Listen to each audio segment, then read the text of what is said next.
All right, I found out why it's called Deception Pass. I mean, when I think passes, I think through the mountains. This one is between an inland waterway and the larger bay. Captain Vancouver, exploring the area in the late 1700s, was going along the inland waterway, felt that he had been deceived as to how clear it was to get through.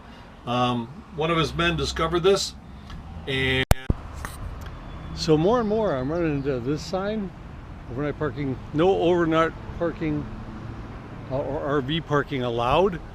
And this is the second or third time I've run into it where when I went in and asked, because a lot of times it's just not a big deal, they mentioned that the parking lot is actually owned by the city, and the city will come in, police come in and call the towers and get you towed out, kick you out, whatever. It's interesting that Walmart doesn't own their parking lots in all locations. So they were okay with it, but she said it's a risk and they do come through and sweep. So I'm gonna find a different place for tonight, but yeah, it's just an interesting thing I keep finding. Okay, so after leaving Walmart, I checked out Home Depot, checked out Lowe's, all my usual stopping places, and all of them had the signs of no parking. So I happened to be going by Kmart and the Burlington Coat Factory place, and no signs. So I asked one of the people here at Burlington, and they said that they talked to their manager, who said as long as I'm out of the way, it shouldn't be a problem. She gave me the authorization. We'll see. I mean, there is signs about unauthorized vehicles, but right across the way is an interesting church.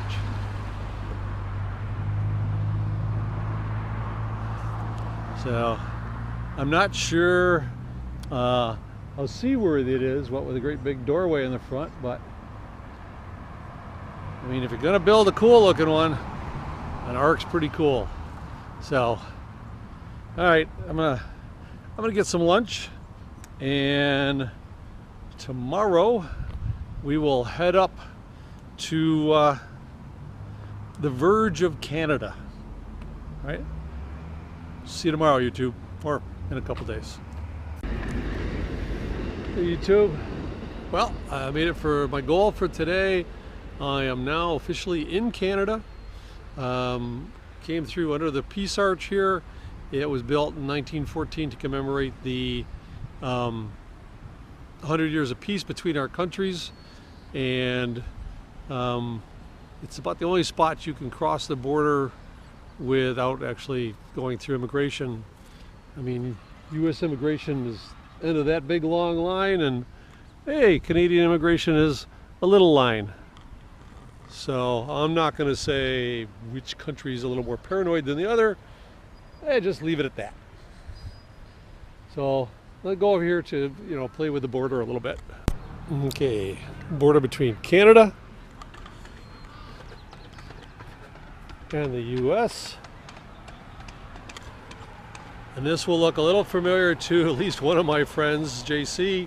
It's a fine line between these two countries, and I'm jumping on both.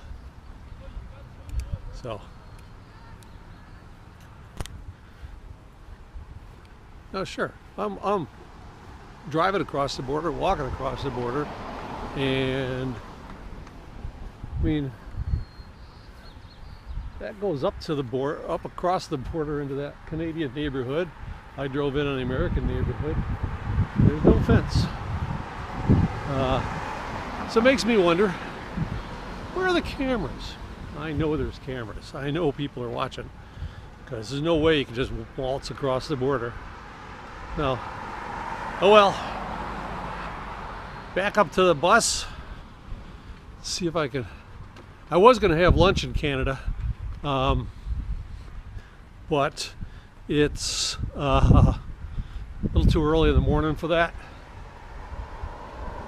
It's only about 10, a little after 10. So, and rather than just hang around here waiting, I'm gonna head back south a little bit to see if I can find a place to spend the night. South and east. I gotta go a little south to get to the roads that go east. So, see you later, YouTube. So, as I came back up, I see this vehicle over there. It's probably an immigrations officer making sure I'm not carrying anything back across the border. But we'll find out if he pulls up or whatever.